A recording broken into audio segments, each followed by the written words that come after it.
everybody, it's me with the... Wait, what do I have wrong with me again? What is up, everyone? Well, it happened. I'm 30, practically an old man now.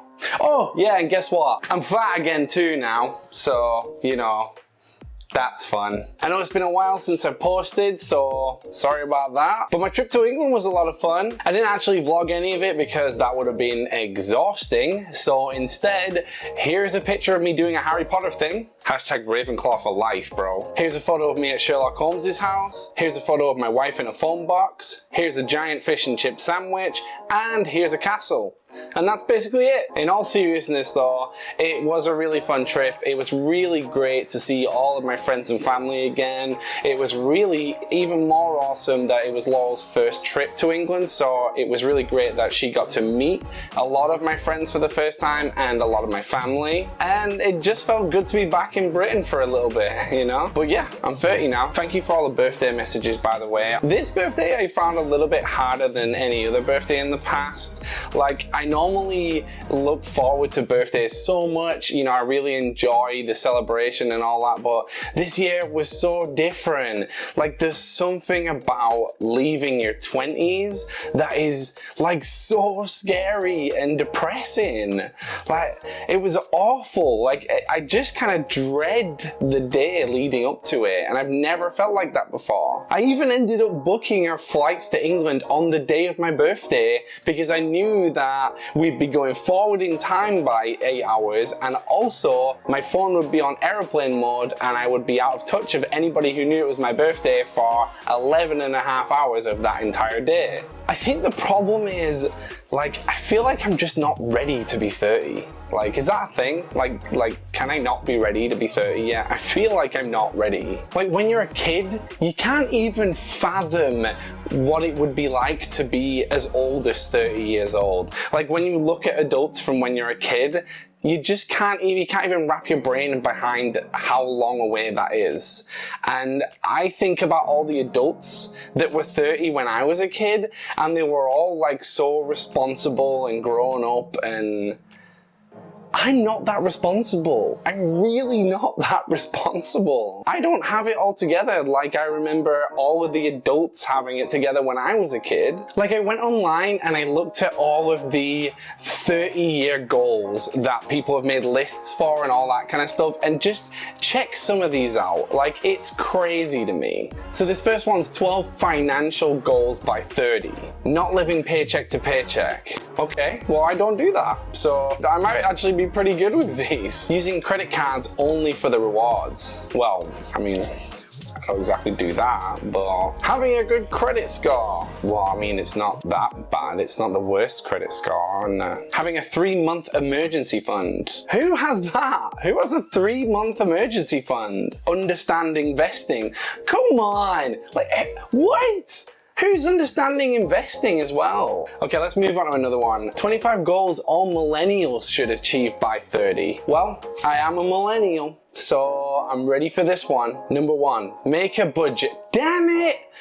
Oh, alright, that's just one. Number 2, demolish your debt. Oh my days. Okay, 30 amazing life goals to make 30s the best decade ever. Nurture your tribe.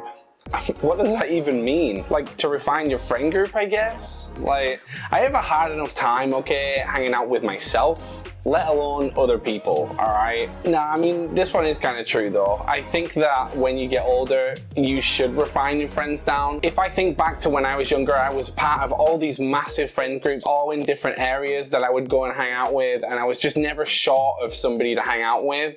But I think as you get older, you get a little bit sick of being around all of these people who you never really truly know anybody deeply, if that makes sense. And I think that you start to kind of gravitate to the people who you have more of a connection with, and then eventually people end up coming and going, and it's like your most core friends, your closest friends, that just end up sticking around like forever.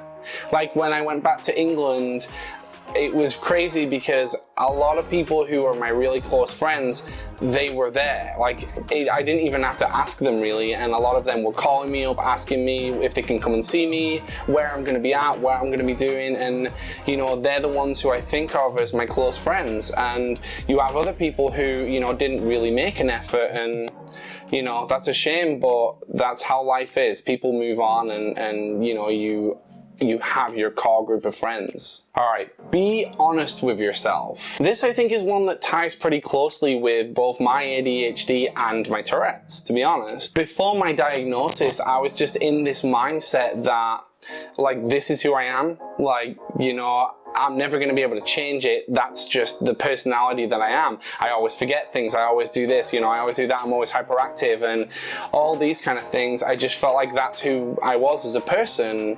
And then after I got my diagnosis, I was allowing myself to like come to terms with it and accept that it's actually the ADHD and it's not my personality. It's, you know, part of this condition. And that has like opened a lot of doors for me now. It's also allowed me to get treatment, which is one of the best things that I ever did in my life, both therapeutic and medication wise. It's also the same with my Tourette's as well. You know, I have been through my life keeping it a secret from other people. There's actually a lot of friends and some family members that don't actually know, unless they watch these videos, that I have Tourette's. I've even had girlfriends that didn't know that I had Tourette's for months of being with them because I just managed to handle my symptoms so well. It's just easier in life to not make a big deal about it and have to explain it to everyone and have it be your thing. A great example is the singer Billie Eilish. I mean, she has Tourette's too, and when she was asked about it, she explained it how she doesn't want to be defined by her Tourette's, and I, for the longest time, could agree with that as well. But being honest with myself about it and owning the Tourette's has allowed me to become a more confident person because I'm not stressing and worrying about making all these tick noises anymore in places like work where I've explained it to people now. And it also allowed me to do more stuff in the way of advocating for people with Tourette's. And it helps to spread awareness and maybe reach people who are struggling with it. So I think being honest with myself has allowed me to help other people as well as myself, which is really cool. Sorry about the dip in the old light there. I got a little bit emotionally invested in what I was talking about then and didn't even realize that my light was getting dimmer because the battery was dying. So really should invest in lights that don't use batteries. Anyway, find a career that you love. Agreed. I think at this point in my life, this is really important to me. Right now, I'm super passionate about what I do, and you know, that could change in the future, but right now, I'm super passionate about it and I could not love my job anymore. And that's not always been the case. A lot of the time when I think back to previous jobs, I just did them because I needed the money, or it gave me the time to go out and spend my money on whatever I wanted to do. I didn't have to care about my work at all. It was just a job so that I could fund other things I was doing. But now I do a job that I'm passionate about and I find myself putting a lot of kind of care and energy into it that I never used to in the past, and that's really important to me now. My job has become a big integral part of my life, and to be honest with you, I don't think I could ever go back to not doing a job like that. I don't think I could just do a menial job anymore. I have to be passionate about it, especially as an ADHDer and a creative. Save some time to be lazy. This. Back in my early 20s, I was like all over the place. I always wanted to go out and do something. Every single night I wanted to be going out and doing something. I always lived for the weekend. I would just be partying and hanging out with my friends and doing whatever I could all of the time. Now, like, I'm 30, I'm sat at home and I'm thinking to myself, the last thing I want to do is leave this sofa on a Friday and a Saturday night. And finding time to relax is just, it's awesome, guys. It's so awesome. You know, when I really think about it, I don't know if anybody is ever really ready to get older.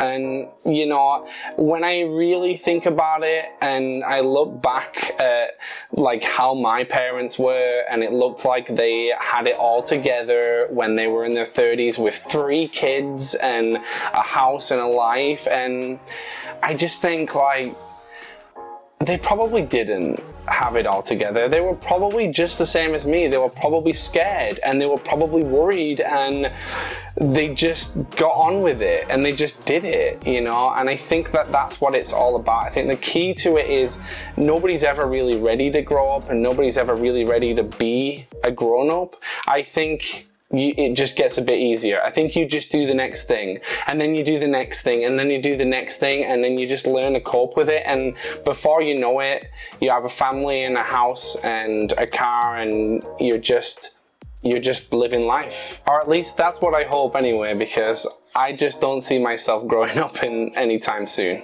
Maybe I'll give my mum and dad a call sometime and see what they have to say about it. Anyway, I know in my community on here, you guys are pretty diverse. There's a bunch of younger guys, there's a bunch of older people too. There's people in their 20s, 30s, 40s. So let me know, were you guys as scared as I was turning 30? Let me know in the comments below. Like the video if you did. Don't forget to subscribe, click the bell icon to stay up to date with all my new content, and I will see you guys in the next one.